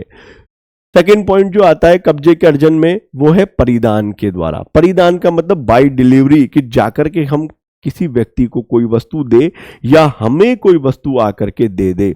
जैसे यदि कोई व्यक्ति किसी वस्तु के कब्जे का अर्जन पूर्व कब्जाधारी की सम्मति से, शब्द देखिए वहां पर शब्द क्या था, सम्मति के बिना, और यहां पॉइंट क्या है, सम्मति से या सहयोग से करता है तो उसे परिधान द्वारा कब्जे का अर्जन कहा जाता है। कि कोई व्यक्ति आकर के हमको डिलीवर्ड करे, जैसे आपने कई बार स्विगी देखा है, हम स्विगी से कोई भी चीज अपने पास मंगाते हैं, है ना, डिलीवर करते हैं, हमने केक मंगा लिया, पिज्जा मंगा लिया, तो वो क्या करता है, आकर के हमको डिलीवर्ड करता है, हमें दे देता है। तो जो वस्तु उसके पास है वो अपने सहयोग से और किसकी सहमति से, उसकी ही सहमति से, कि वो आता है, बेल बजाता है, बेकायदा ओटीपी लेता है और फिर वो वस्तु हमको हैंड ओवर कर देता है। तो ये वो कैसे कर रहा है, बाय डिलीवर्ड, यानी कि परिधान के द्वारा वो वस्तु कर रहा है। अब देखिए ये दो तरीके से है, एक तो है वास्तविक परिधान। वास्तविक परिधान का मतलब कि जहां पर व्यक्ति स्वयं साक्षात तौर पर खड़ा है, सामने उपस्थित है और उपस्थित होकर के जब वो वस्तु उसे दी जाती है तो उसे क्या कहा जाता है, वास्तविक परिधान कहा जाता है। जैसे आइए देखते हैं, वास्तविक परिधान में दो प्रकार से किया जाता है। जब कोई व्यक्ति अपनी कब्जाधीन वस्तु को किसी दूसरे को सुपुर्द कर देता है, यानी जिस व्यक्ति के पास पोजीशन है और वो व्यक्ति उस वस्तु को क्या करता है, किसी दूसरे को दे देता है। जैसे स्विगी वाले भैया है, अब उनके पास था अपना पिज्जा, उनके कब्जे में ही था और उन्होंने आकर के क्या किया, उस कब्जे को हमें सुपुर्द कर दिया। तो दूसरा व्यक्ति उस वस्तु पर अपना वास्तविक परिधान द्वारा कब्जा अर्जित कर लेता है और जैसे ही आप उस पिज्जे को अपने हाथ में लेते हो तो वो वस्तु आपके पास कैसे आई, वास्तविक परिधान के तौर पर आ जाती है। वास्तविक परिधान को दूसरे के प्रकार से वस्तु का तात्कालिक कब्जा तो अन्य व्यक्ति में अंतरित हो जाता है, किंतु मध्यवर्ती कब्जा पहले से ही उस व्यक्ति का बना रहता है। यानी कि देखो, मध्यवर्ती तौर पर था वो, हम तात्कालिक स्वामी हम है, क्योंकि उस चीज को ऑर्डर हमने किया और हमने पैसे पे किए, लेकिन वो क्या है, मध्यवर्ती कब्जा उसके पास है, लेकिन जैसे ही वो हमारे पास आएगा तात्कालिक कब्जे में कन्वर्ट हो जाएगा। जैसे उदाहरण के लिए यदि कोई व्यक्ति अपनी पुस्तक कुछ समय के लिए किसी व्यक्ति को पढ़ने के लिए देता है ना, कि मान लीजिए आपके महेंद्र सर हैं और अपने मान लीजिए प्रशासन जो सब्जेक्ट है उसके नोट्स यदि आपको पढ़ने के कुछ समय के लिए देते हैं, तो यहां पर क्या होगा कि वो वस्तु के स्वामी वही हैं, वास्तविक कब्जा उन्हीं के पास है, लेकिन थोड़े टाइम के लिए उन्होंने आपको पढ़ने के लिए दे दिया और परिधान कर दिया। तो यहां पर जो इस प्रकार के परिधान को वास्तविक परिधान की कोटि में माना जाएगा कि उन्होंने जो है वो वस्तु आपको दे दी है। फिर होता है आणविक परिधान। भाई परिधान दो तरीके से, एक तो वास्तविक परिधान और एक आणविक परिधान। आणविक परिधान का अर्थ यहां पर क्या है कि वास्तविक परिधान से भिन्न होता है। सबसे पहला तो ये क्या होता है, वास्तविक परिधान से बिल्कुल भिन्न होता है। और आणविक परिधान में केवल मध्यवर्ती कब्जे का ही अंतरण होता है, वास्तविक कब्जे का नहीं। और सामंड ने इसे जो है 3 प्रकार से बताया है। सामंड महोदय ने कितने प्रकार से बताया इसको, 3 प्रकार से बताया। आणविक कब्जा में क्या है कि वास्तविकता से भिन्न होता है और मध्यवर्ती कब्जे का ही अंतरण होता है, यानी जो मध्यवर्ती कब्जा है वही केवल हमेशा ट्रांसफर होगा, बाकी और तात्कालिक कब्जा तो उन्हीं व्यक्ति के पास है जिनका कि वो स्वामी है। तो ये 3 प्रकार कौन कौन से हैं? सबसे पहला मध्यवर्ती कब्जे का समर्पण। सबसे पहला पॉइंट क्या है, मध्यवर्ती कब्जे का समर्पण, जिसको टेरिडियो बेरेवी मेनू कहा जाता है। रोमन विधि में इसे मध्यवर्ती कब्जे के समर्पण को टेरिडिशियो ब्रेवी मेन्यू कहा जाता है। इसका आशय व्यक्ति अपना मध्यवर्ती कब्जा उस व्यक्ति को अंतरित कर देता है जिसका कि उस वस्तु में तात्कालिक कब्जा पहले से ही विद्यमान था। जैसे उदाहरण के तौर पर अब देखिए इस चीज को समझो, डेरिवेटिव मध्यवर्ती कब्जा मतलब जैसे मान लीजिए मेरी घड़ी जो है खराब हो गई और मैंने उसे ठीक कराने के लिए जो है घड़ी साज यानी कि जो वॉच जो ठीक करता है उसको मैंने जो है जाकर के दुकान में दे दी और कहा कि भैया ये खराब हो गई, इसको ठीक करो। अब यहां पर क्या है कि वास्तविक कब्जा तो मेरे पास है और मध्यवर्ती कब्जा किसके पास चला गया, यहां पर दुकानदार के पास, और दुकानदार उसे ठीक करने के बाद जब वो घड़ी वापस मुझे दे देता है तो उसे कहा जाता है मध्यवर्ती कब्जे का समर्पण कर देना। घड़ी दुरुस्त कर देता है और बाद में उसी घड़ी साज में वो घड़ी किसी और को बेच देता है। ऐसी दशा में मध्यवर्ती कब्जे का समर्पण के द्वारा आणविक परिधान माना जाएगा, क्योंकि घड़ी के स्वामी ने दुरुस्तगी के लिए दी गई घड़ी अपना मध्यवर्ती कब्जा घड़ी साज को अंतरित कर दिया था जिसके पास घड़ी का तात्कालिक कब्जा था। यानी कि अब मैंने घड़ी ठीक कराने के लिए उस व्यक्ति को दी, परंतु उसने क्या करा, उस घड़ी को जाकर के किसी वस्तु को किसी अन्य व्यक्ति को दे दिया। तो ये मध्यवर्ती कब्जे का जो है उसके द्वारा समर्पण कर दिया जाता है कि उसने जैसे ही किसी तीसरे व्यक्ति को जाकर के वो घड़ी दी तो वो यहां पर मध्यवर्ती कब्जे के द्वारा जो है परिधान कर दिया गया है। सेकंड पॉइंट इसमें आता है कॉन्स्टिट्यूएम पजेसोरियम। कॉन्स्टिट्यूएम पजेसोरियम का मतलब क्या है कि ट्रेडिशियो ब्रेवी मेन्यू का ठीक उल्टा होता है। ठीक उल्टे का मतलब कि इसमें मध्यवर्ती कब्जे का अंतरण होता है, यानी जो मध्यवर्ती कब्जा जिसके पास है वो अपने अंतरण को जो है किसी अन्य व्यक्ति को कर देता है, जबकि वास्तविक कब्जा अंतरक को ही रहता है। जैसे किसी व्यक्ति ने गोदाम में कुछ बोरे अनाज के खरीदे और गोदाम वाले ने वह बोरे क्रेता को सुपुर्द कर दिए। यानी एक व्यक्ति ने जो है कुछ गेहूं के आटे के कुछ बोरे खरीदे और खरीदने के बाद उसको जो है गोदाम वाले ने उसे क्रेता को सुपुर्द कर दिए। उसके बाद वह इस बात पे राजी हो जाता है कि वह उन बोरों को क्रेता की ओर से अपने गोदाम में ही रखेगा और यहां उन बोरों से संबंधित मध्यवर्ती कब्जा विक्रय के बाद भी क्रेता के हाथों में चला गया, लेकिन वास्तविक कब्जा गोदाम वाले व्यक्ति के पास ही बना रहता है। देखो कंस्ट्रक्टिव जो पोजीशन है वो कैसे हुआ कि जैसे मान लीजिए मैंने जो है आटे के 100 बोरे खरीदे और खरीदने के बाद जो उसके मालिक थे उन्होंने वो वस्तु मुझे वापस दे दी। अब लेने के बाद मैं उससे कहता हूं कि अभी मैं 4 दिन इनको अपने घर नहीं ले जा सकता, इसलिए क्या आप कुछ दिन के लिए इसको इसी गोदाम में रख सकते हैं क्या, और चाबी भी उन्हीं के पास है। और इस बात के लिए यदि वो सहमत हो जाता है तो यहां पर यह कहा जाएगा कि उन बोरों पर किसका कब्जा होगा, गोदाम के स्वामी का कब्जा होगा, जबकि एक्चुअल में वास्तविक स्वामी कौन है, यहां पर मैं हूं। तो उसे कहा जाएगा कंस्ट्रोटियम पजेशियम। आई बात समझ में? एक बार फिर से देखते हैं इसे। कंस्ट्रोटियम पजेशन का मतलब क्या हुआ कि मान लीजिए मैंने 100 बोरे आटे के खरीदे और मैं उसे अभी अपने घर नहीं ले जा सकता क्योंकि मेरे पास घर पे जगह नहीं है, और मैंने गोदाम के स्वामी जिससे वो खरीदे थे मैं उनसे ये कहता हूं कि आप इन बोरों को अभी अपने पास ही रख लीजिए और चाबी भी उन्हीं के ही पास है गोदाम की। तो यहां पर यह कहा जाएगा कि उस वस्तु पर भले वो वस्तु मैंने खरीद ली और उन्होंने बेच दी, लेकिन फिर भी उस वस्तु पर कंस्ट्रोटियम जो पोजीशन है वो किसका है, उसी का ये जिन्होंने वो वस्तु बेची थी। तो उसे क्या कहा जाएगा, कंस्ट्रोटियम पोजीशन कहा जाएगा। ये मध्यवर्ती कब्जा का जस्ट उल्टा या अपोजिट होता है।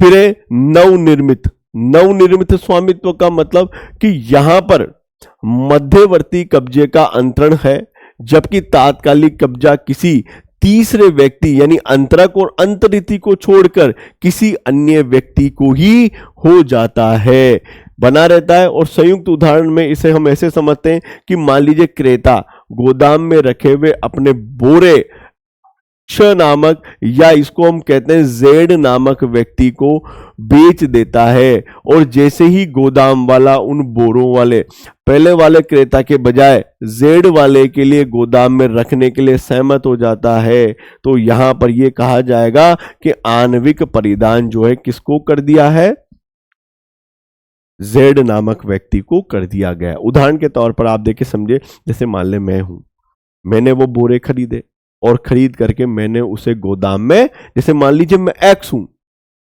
और मैंने जो है वाई नामक व्यक्ति से वो बोरे खरीदे और वाई नामक व्यक्ति के गोदाम में ही मैंने उनको रख दिया। लेकिन अब उसके बाद गोदाम में रखने के बाद ही मैंने वही रखे किसे, जेड नामक व्यक्ति को वो बोरे बेच दिए। और बेच देने के बाद वो जो बोरे हैं वो किस में रखे रहते हैं, वाई के गोदाम में ही रखे रहते हैं। और वो इस बात के लिए सहमत हो जाता है कि श्रीमान आप ही जो है इस गोदाम में अपने इन बोरों को रखिए। तो यहां पर जो नवनिर्मित, अब स्वामी कौन है, यहां पर जेड नामक व्यक्ति है, तो वो स्वामी जो है जेड नामक व्यक्ति से भी उन बोरों को अपने पास रखता है, तो उसे नव स्वामित्व कहा जाता है। आई बात समझ में? देखो तीन तरह के हैं हमारे पास। सबसे पहले वाला जो है वो है मध्यवर्ती कब्जे का समर्पण। दूसरा जो है कंस्ट्रेटियम पोजीशन, जो सेम इनका उल्टा होता है। और नेक्स्ट जो है हमारे पास वो है नव स्वामित्व। नव स्वामित्व मतलब यानी मैं एक्स व्यक्ति जिसने वो बोरे वाई से खरीदे, वाई के ही गोदाम में मैंने रखे और रखने के बाद उस गोदाम में रखे ही मैं जेड नामक व्यक्ति को वो बोरे बेच देता हूं। और अब जेड नामक व्यक्ति भी क्या कहता है कि वाई नामक व्यक्ति के गोदाम में ही अपने बोरों को रखने के लिए तैयार है, और यहां वाई ने भी उसकी सहमति दे दी, तो उसे नव स्वामित्व जो है पोजीशन कहा जाता है। तो ये हमारे जो है आणविक पोजीशन के 3 पॉइंट। अब जो लास्ट आता है वो आता है विधि के प्रवर्तन के द्वारा अर्जन, कि यहां पर जो तीसरा पॉइंट है वो है विधि के द्वारा अर्जन। और विधि के द्वारा अर्जन का क्या मतलब है कि यदि विधि के प्रवर्तन के द्वारा भी कोई वस्तु या संपत्ति एक व्यक्ति के नियंत्रण से हटकर दूसरे व्यक्ति के हाथों में चली जाती है और उसका विधि प्रवर्तन अर्जित कब्जा कहा जाता है, यानी विधि के द्वारा। जैसे फॉर एग्जांपल आप देखिए, जैसे एक्स नामक व्यक्ति है जिसके 2 बेटे हैं, एक्स नामक व्यक्ति है जिसके 2 बेटे हैं और यहां पर उसके पिता की डेथ हो जाती है, तो जो एक्स और वाई जो उनके बेटे हैं 2, उनमें सारी संपत्ति का ट्रांसफर और सारा कब्जा कहां चला जाएगा, उन 2 व्यक्तियों में चला जाएगा। और ऐसे प्रवर्तन को हम क्या कहते हैं, विधि के द्वारा प्रवर्तन से कब्जा प्राप्त कर लेना। तो 3 तरह के जो है हमारे पास थे यहां पर। सबसे पहला जो है ग्रहण के द्वारा, फिर जो है हमारे पास यहां पर सेकंड पॉइंट जो हमारे पास आता है वो है परिधान के द्वारा, और थर्ड पॉइंट जो हमारे पास आता है वो है विधि के द्वारा। और इन माध्यमों से ही जो है किसी भी वस्तु पर जो है कब्जा प्राप्त किया जा सकता है। अब इसके बाद नेक्स्ट पॉइंट जो हमारा आता है वो एक छोटा सा पॉइंट, बस इसमें एक और रह गया कि कब्जा और स्वामित्व में अंतर। कि कब्जा और स्वामित्व में क्या अंतर है, इसको देखिए। ये चीज पढ़ाने से पहले एक विद्यार्थी का क्वेश्चन आया है, बीच में टाइप करके उन्होंने जो है मैसेज किया है, और ये कहा है कि भाई सर पढ़ते तो हैं लेकिन याद नहीं होता। एक चीज पढ़ते हैं दूसरी भूल जाते हैं, पहली पढ़ते हैं तीसरी को भूल जाते हैं। तो और ये होगा कैसे, इसमें कितना टाइम लगेगा? तो देखिए दोस्तों, मैं आज आपको एक बहुत अच्छी बात बताना चाहता हूं कि किसी भी सफलता को प्राप्त करने के लिए आपको हमेशा निरंतर प्रयास में रखना होगा। और जब आप इसको निरंतर प्रयास में रखेंगे तो नो डाउट एक दिन आपको सफलता मिलेगी। ये 100% है, ये बिल्कुल श्योर है। लेकिन देखिए, किसी भी चीज को हासिल करने में आरएस का जो एग्जाम है और आरएस का जो पद है उसे हासिल करना आसान तो नहीं है, परंतु ये कठिन भी नहीं है। ये असंभव भी नहीं है। ये दिग्गज जो ऑनलाइन प्लेटफॉर्म है ये आपके साथ हमेशा खड़ा है इस चीज के लिए कि आपको एक दिन जो है सफलता 100% मिलेगी, और मेरे सारे साथी जो है इसी ही कल्पना के साथ आपके लिए जुड़े हुए हैं अथक प्रयास में। लेकिन किसी भी चीज को करने के लिए आपको वक्त लगेगा, और ये श्योर बात है। और किसी शायर की 2 लाइनें मुझे याद आती है, और जगदीश सिंह साहब की ये गजल है जिसकी कुछ लाइनें बहुत अच्छी है, जो ये बताती है कि वक्त तो लगता है लेकिन चीजों को हम हासिल कर लेंगे। सुनिए और वाह वाह भी आप करिएगा अच्छी लगे तो, कि प्यार का पहला खत लिखने में वक्त तो लगता है, प्यार का पहला खत लिखने में वक्त तो लगता है, नए परिंदों को उड़ने में वक्त तो लगता है। यानी किसी भी चीज को आप करिए, ये आसान नहीं। आप सोचें कि यार कब्जे की धारणा लिखना बड़ा एग्जाम में कठिन है। आप ये मान के चलिए कि प्रथम प्रेम पत्र आप जब लिखेंगे ना तो 100 कागज आप फाड़ के कचरे में डाल देंगे, एक पहली लाइन आप लिख नहीं पाएंगे। तो ये प्रयास से होगा, इसको बार बार आपको करना पड़ेगा कि प्यार का पहला खत लिखने में वक्त तो लगता है, नए परिंदों को उड़ने में वक्त तो लगता है, जिस्म की बात नहीं थी उनके दिल तक जाना था, जिस्म की बात नहीं थी उनके दिल तक जाना था, लंबी दूरी तय करने में वक्त तो लगता है, प्यार का पहला खत लिखने में वक्त तो लगता है। तो आरएस का जो एग्जाम है उसमें वक्त लगेगा आपको, निरंतर आपको जो है पढ़ाई करती रहनी पड़ेगी, कंटिन्यूस आपको देखना पड़ेगा, एकाग्रचित्त आपको होना पड़ेगा, पूरा फोकस आपको इस पे लाना पड़ेगा। लेकिन जिस दिन ये होगा उस दिन आपका सिलेक्शन 100% है कि प्यार का पहला खत लिखने में वक्त तो लगता है। गांठ अगर पड़ जाए तो फिर रिश्ते हो या डोरी, गांठ अगर पड़ जाए तो फिर रिश्ते हो या डोरी, लाख करो कोशिश खुलने में वक्त तो लगता है, प्यार का पहला खत लिखने में वक्त तो लगता है। और इस जो गजल की जो सबसे लास्ट की लाइन है वो मुझे दिल को बहुत अजीज है, और वो ये है कि हमने इलाजे जख्म दिल तो ढूंढ लिया लेकिन, हमने इलाजे जख्म दिल तो ढूंढ लिया लेकिन, कि आप लोगों ने ये पता कर लिया कि हमारे आरएस बनने का जो रास्ता है वो दिग्गज एकेडमी के प्लेटफॉर्म, ऑनलाइन प्लेटफॉर्म से ही जाएगा। अब ये आपने तय कर लिया, और हम भी आपके लिए 100% कर्मठ होकर लगे हुए हैं कि बच्चों का सिलेक्शन होना ही चाहिए, साथियों का सिलेक्शन होना ही चाहिए। तो आपने प्लेटफॉर्म खोज लिया कि प्यार का पहला खत लिखने में वक्त तो लगता है, नए परिंदों को उड़ने में वक्त तो लगता है, और हमने इलाजे जख्म दिल तो ढूंढ लिया लेकिन, गहरे जख्मों को भरने में वक्त तो लगता है, प्यार का पहला खत लिखने में वक्त तो लगता है। यानी आप जब इसको वक्त देंगे तो 100% जो है इस वक्त के साथ आपकी सफलताएं आपके कदम चूमेगी। और मैं आपको विश्वास दिलाता हूं कि दिग्गज एकेडमी हमेशा आपके साथ खड़ी है, बस आप जो है हम पे विश्वास जताए रखिए तो 100% सिलेक्शन होगा।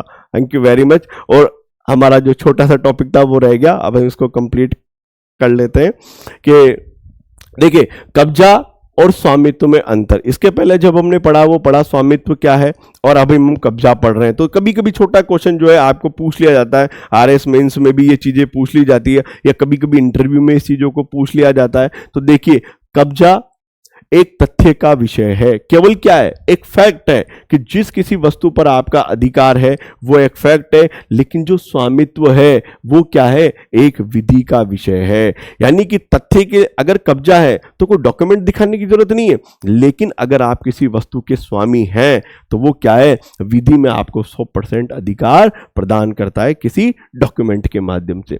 सेकेंड पॉइंट, कब्जा जो है वो सदोष भी हो सकता है, यानी कि हम गलत तरीके से भी प्राप्त कर सकते हैं, अतिचार के माध्यम से, चोरी के माध्यम से, अतिक्रमण के माध्यम से। लेकिन जो स्वामित्व है वो हमेशा कैसा होगा, सदोष नहीं होगा, बल्कि लॉफुल तरीके से आप उस वस्तु को प्राप्त करेंगे।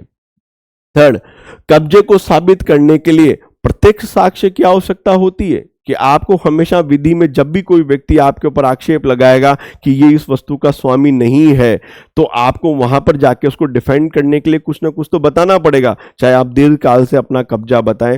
लेकिन अगर कोई व्यक्ति किसी वस्तु का स्वामी है तो उसे केवल दस्तावेजी साक्ष्यों की जरूरत नहीं होती, उसे किसी साक्ष्य की जरूरत नहीं है, वो अपने आप में जो है स्वामित्व माना जाएगा।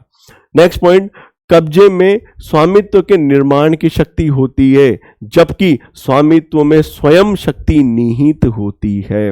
कि अगर किसी वस्तु पर कब्जा है तो नो डाउट आप दीर्घ काल तक उस वस्तु पर अपना कब्जा रखिए, आप उस वस्तु पे क्या बन जाएंगे, स्वामी बनने की जो है आपको शक्ति मिल जाएगी। लेकिन स्वामित्व तो अपने आप में ही क्या है, स्वयं शक्ति है, यानी कि उसको किसी चीज की जरूरत नहीं है।